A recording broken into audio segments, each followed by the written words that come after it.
परंतु ये तुम्हारा नहीं, ये पूरे खराटों का काम है जो दुनिया से गए हुए हैं। तुम ये तो बताओ, तुमने अपने लिए क्या निश्चय किया है?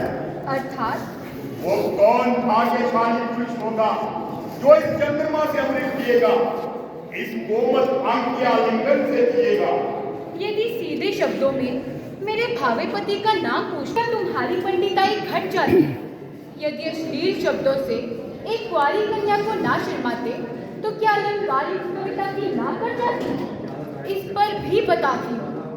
अच्युतम केशवम राम नारायणम कृष्ण दामोदरम वासुदेवम हरियम श्रीधरम माधवम गोपिका वल्लभम जाननायकम श्री रामचंद्र भजे।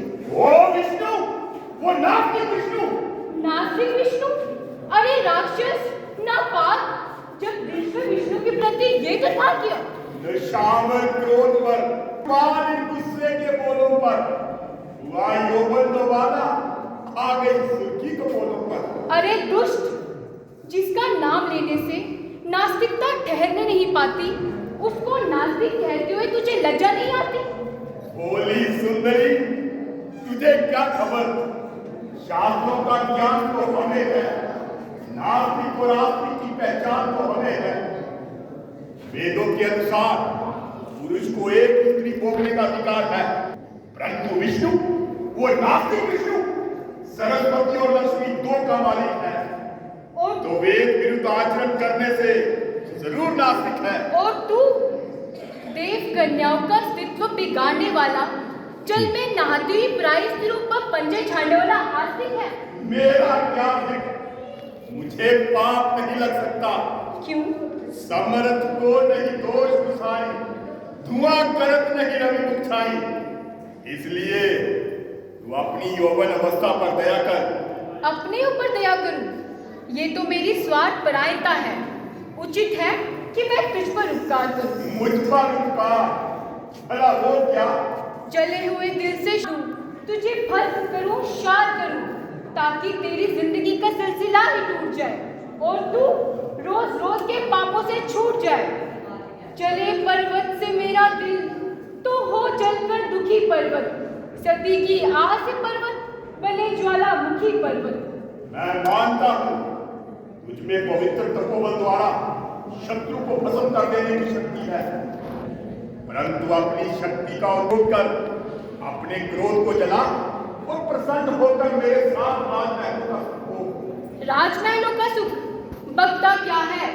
होगा ऋषि सुता का जीवन मरण कुटी पर, सोने की तेरी लंका वारु परम कुटी पर। क्या शक है, हर दम विराजते हैं जब ये चरण कुटी पर, सोने की लाख लंका सबके परम कुटी पर।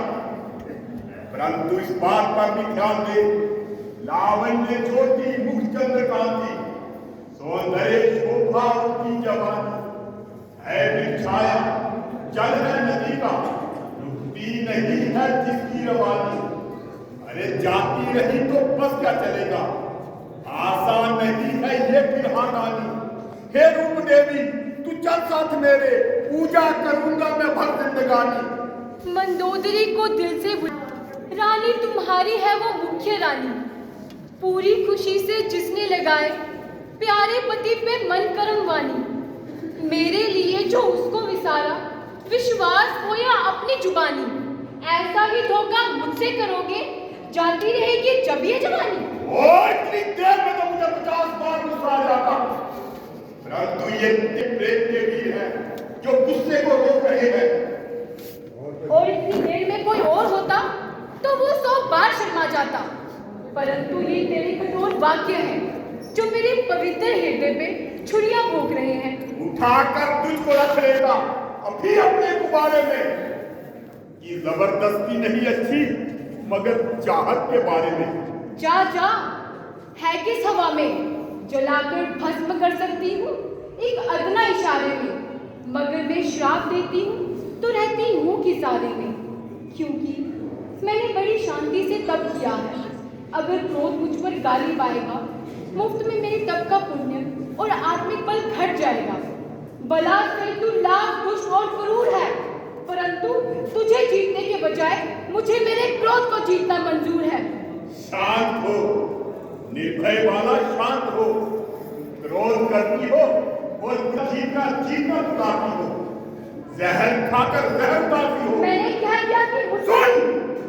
अगर मैं विष्णु और विष्णु लोक को अभी जड़ से उखाड़ कर समुद्र में डुबो दूं, तेरी ख्याली उम्मीदों को मूल से खो दूं, तब तू मुझे अंगीकार करेगी। 1000 जन्म नहीं, ऋषि कन्या जिस प्रकार अब तुझे धिक्कार रही है उस धिक्कारेगी।